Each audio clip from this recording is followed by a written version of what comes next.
भगवान बुद्ध ने पूरी दुनिया को करुणा और सहिष्णुता के मार्ग के लिए प्रेरित किया। गौतम बुद्ध का कहना था कि हर पुरुष की 4 पत्नियां होनी चाहिए।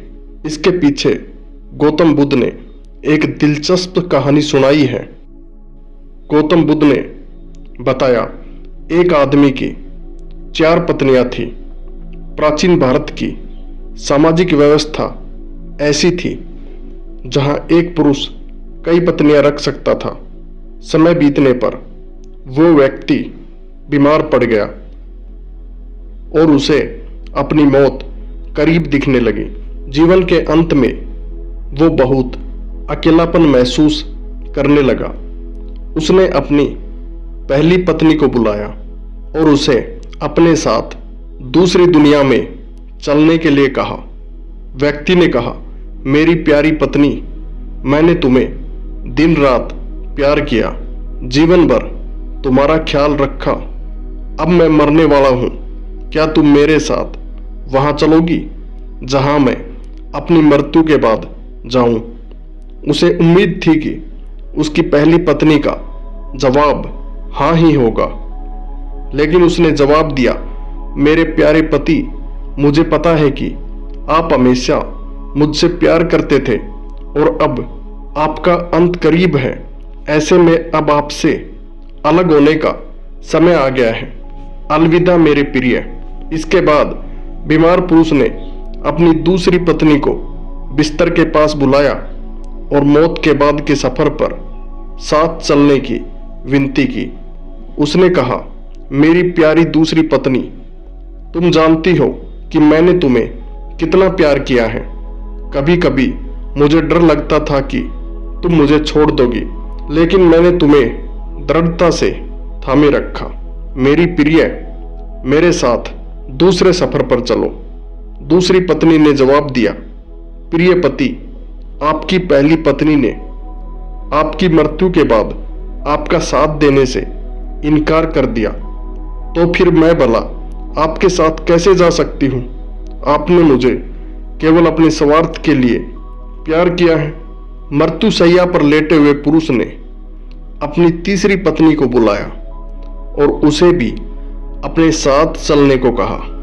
तीसरी पत्नी ने आंखों में आंसू भरकर उत्तर दिया, मेरे प्रिय पति, मुझे आप पर दया आ रही है और अपने लिए दुख हो रहा है, इसलिए मैं अंतिम संस्कार तक आपके साथ रहूंगी। इस तरह तीसरी पत्नी ने भी उसके साथ चलने से इनकार कर दिया। जब तीनों पत्नियों ने उसकी मृत्यु के बाद उसका अनुसरण करने से इनकार कर दिया, तब उसे याद आया कि उसकी एक और पत्नी है। चौथी पत्नी के साथ उसने हमेशा एक दासी की तरह व्यवहार किया था और हमेशा उसे धुतकारा था। पुरुष ने सोचा, अगर वह अब उससे अंतिम सफर पर साथ चलने को कहता है तो वो निश्चित रूप से मना कर देगी। हालांकि वो इतना ज्यादा डरा हुआ था और अकेलापन महसूस कर रहा था कि उसने अपनी चौथी पत्नी से भी दूसरी दुनिया में साथ चलने की गुजारिश की।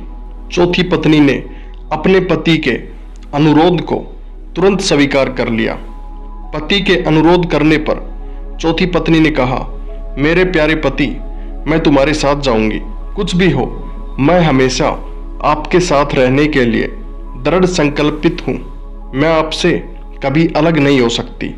यह कहानी है एक आदमी और उसकी 4 पत्नियों की। गौतम बुद्ध ने अपनी कहानी समाप्त करते हुए कहा, प्रत्येक पुरुष और महिला की 4 पत्नियां या पति होते हैं और हर एक का खास मतलब होता है। पहली पत्नी या साथी हमारा शरीर होता है, जिसे हम दिन रात प्यार करते हैं। सुबह के समय हम अपना चेहरा धोते हैं, कपड़े और जूते पहनते हैं, हम अपने शरीर को भोजन देते हैं। हम पहली पत्नी की तरह अपने शरीर का ख्याल रखते हैं, लेकिन दुर्भाग्य से जीवन के अंत में शरीर यानी पहली पत्नी को हम अगली दुनिया में नहीं ले जा सकते हैं। बुद्ध ने कहा, जब अंतिम सांस हमारे शरीर को छोड़ती है तो चेहरे का रंग बदल जाता है और हम अपने उज्जवल जीवन को खोने लगते हैं। हमारे प्रियजन इकट्ठा होकर विलाप कर सकते हैं, लेकिन इसका कोई फायदा नहीं होता है। ऐसे समय में शरीर को अंतिम संस्कार के लिए एक खुले मैदान में रख दिया जाता है और सिर्फ सफेद राख बच जाती है। यह हमारे शरीर का गंतव्य है। दूसरी पत्नी हमारे भाग्य, भौतिक चीजों, धन संपत्ति, प्रसिद्धि, पद और नौकरी को दर्शाती हैं। हम इन सभी भौतिक चीजों से काफी जुड़ाव महसूस करते हैं, जिसे पाने के लिए हमने कड़ी मेहनत की है। हम इन चीजों को खोने से डरते हैं और बहुत कुछ पाने की इच्छा रखते हैं, लेकिन इनकी कोई सीमा नहीं है। जीवन के अंत में ये चीजें मृत्यु तक हमारा पीछा नहीं कर सकती। हमारे भाग्य ने जो भी इकट्ठा किया है उसे हमें छोड़ना ही होगा। हम इस दुनिया में खाली हाथ आए हैं और मृत्यु के समय भी हमारे हाथ खाली होते हैं। हम अपनी मृत्यु के बाद अपना भाग्य पकड़कर नहीं रख सकते। जैसे दूसरी पत्नी ने अपने पति से कहा था, तुमने अपने अहंकार और स्वार्थ के लिए सिर्फ मुझे अपने साथ रखा और अब अलविदा कहने का समय आ गया है।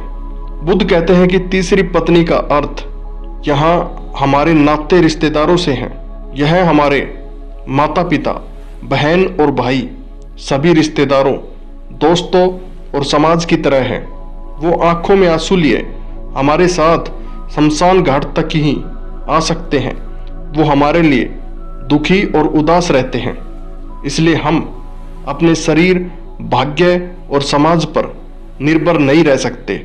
हम अकेले आते हैं और अकेले ही इस दुनिया से जाते हैं। मृत्यु के बाद कोई हमारा साथ नहीं दे सकता। बुद्ध ने कहा, चौथी पत्नी हमारा मन या चेतना है। जब हम गहराई से यह पहचान जाते हैं कि हमारा मन क्रोध, लालच और असंतोष से भरा हुआ है, तो हम अपने जीवन को अच्छे नजरिए से देख पाते हैं। क्रोध, लोभ और असंतोष कर्म के नियम हैं।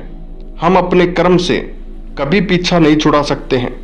जैसा कि चौथी पत्नी ने अपने मरते हुए पति से कहा था, तुम जहां भी जाओगे मैं तुम्हारे पीछे चलूंगी। दोस्तों, इस कहानी से आपको क्या सीखने को मिला, कमेंट करके जरूर बताइए। धन्यवाद।